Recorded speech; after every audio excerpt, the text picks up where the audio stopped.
Boa noite, a paz do Senhor para todos. Hoje eu vou deixar uma palavra aqui para meditação, né? Para nossa meditação, mas é algo que o Senhor colocou no meu coração. Eu já havia ministrado essa palavra antes, mas ontem eu mexendo aqui nas minhas pregações, né?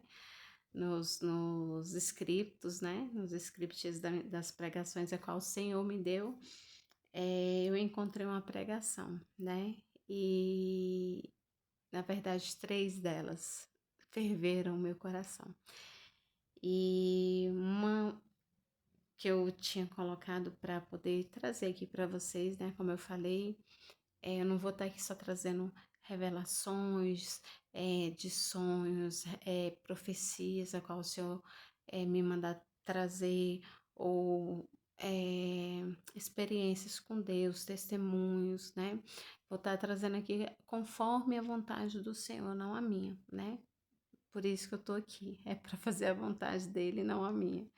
E eu quero deixar aqui para meditação de todos nós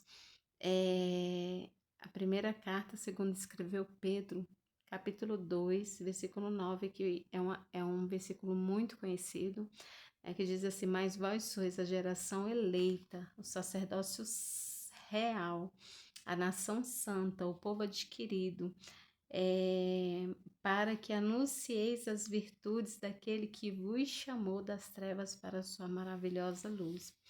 Aqui Pedro vai falar, né, dentro do contexto que Cristo é o fundamento da igreja, né, e que nós também devemos ser pedras vivas, né?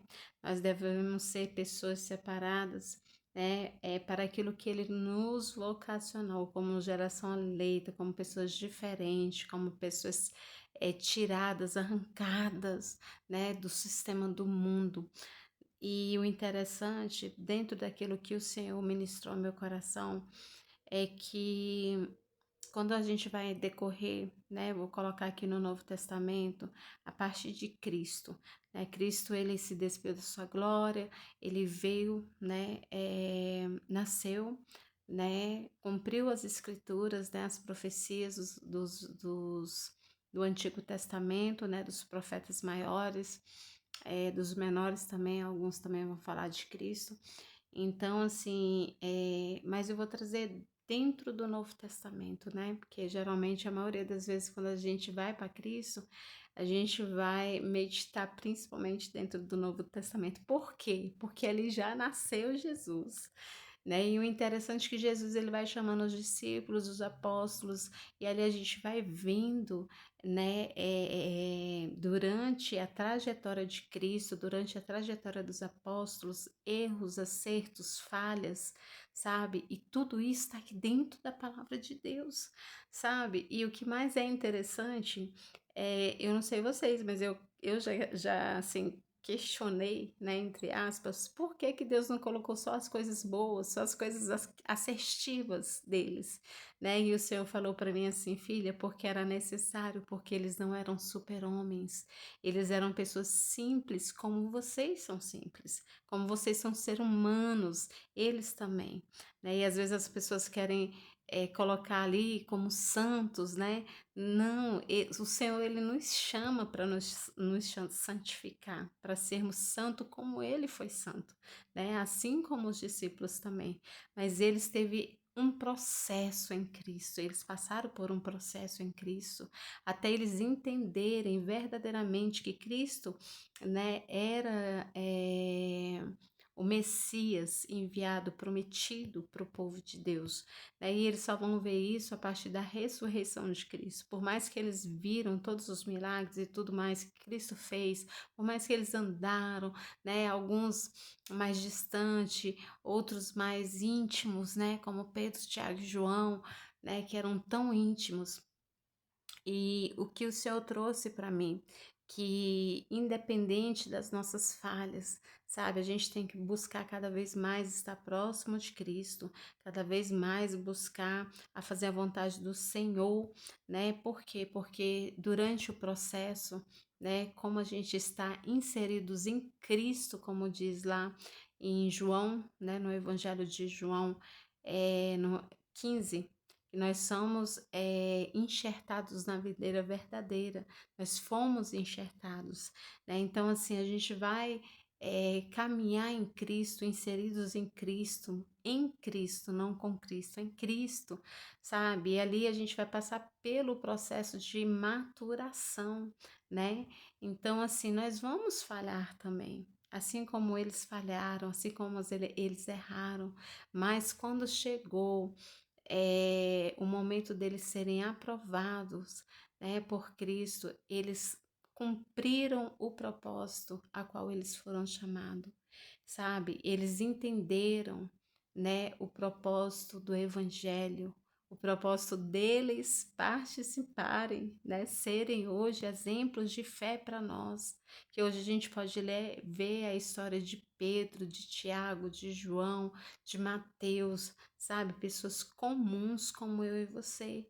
Mas o que o Senhor quer que nós busquemos nele, sabe? Se santificar mais, se limpar mais, sabe? A gente é falho, né? Enquanto estivermos aqui na terra, enquanto estivermos como seres humanos mesmo, a gente vai ter falhas, a gente vai ter erros, né? A palavra fala que a gente é sujeito, né?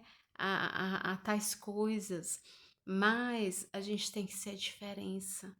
Nós somos a representação de Cristo na terra. Então a gente não pode se misturar com as coisas deste mundo. Ah, desse mundo como ele nós não podemos copiar as coisas do sistema do mundo, sabe? Jesus, ele é o nosso exemplo, né? Como Paulo vai falar aqui que Cristo é o fundamento da igreja, ele é o nosso exemplo de vida. Ele viveu, sabe? E Isaías 53 vai falar que ele não errou, ele não pecou de forma nenhuma. Ah, mas agora você quer comparar a gente com Cristo, mas ele veio justamente para mostrar para a gente que ele venceu o mundo e que nós também vamos vencer. Falhamos, falhamos, erramos, erramos, sabe? Somos sujeitos a isso, mas o Senhor quer que eu e você, que nós sejamos a história, sabe? O livro que o mundo precisa ler. Essa foi a palavra-chave que o Senhor falou comigo. E o interessante é que a gente vai ali em 2 Coríntios, né? Hoje o irmão ministrou justamente a palavra que o Senhor estava ministrando no meu coração, que vai falar o seguinte: porventura começamos outra vez a louvar-nos a nós mesmos, ou necessitamos, como alguns, de cartas de recomendações para vós ou de recomendação para vós? Vós sois a nossa carta escrita em nossos corações, conhecida e lida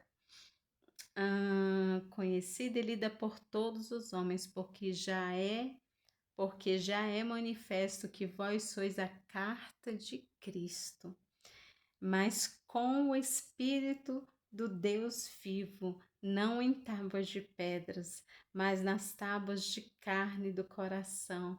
E é por Cristo que temos tal confiança em Deus, porque aqui ele vem falando para os fariseus que estavam se infiltrando ali dentro da igreja de Cristo e queriam voltar e colocar aquilo como para eles voltarem a viver pela lei, né? E Paulo vem falando justamente o oposto, que em Cristo, né, Jesus ele deixou outro consolador, ele deixou, sabe, o selo, que é o Espírito Santo, e que nós temos que ser uma carta.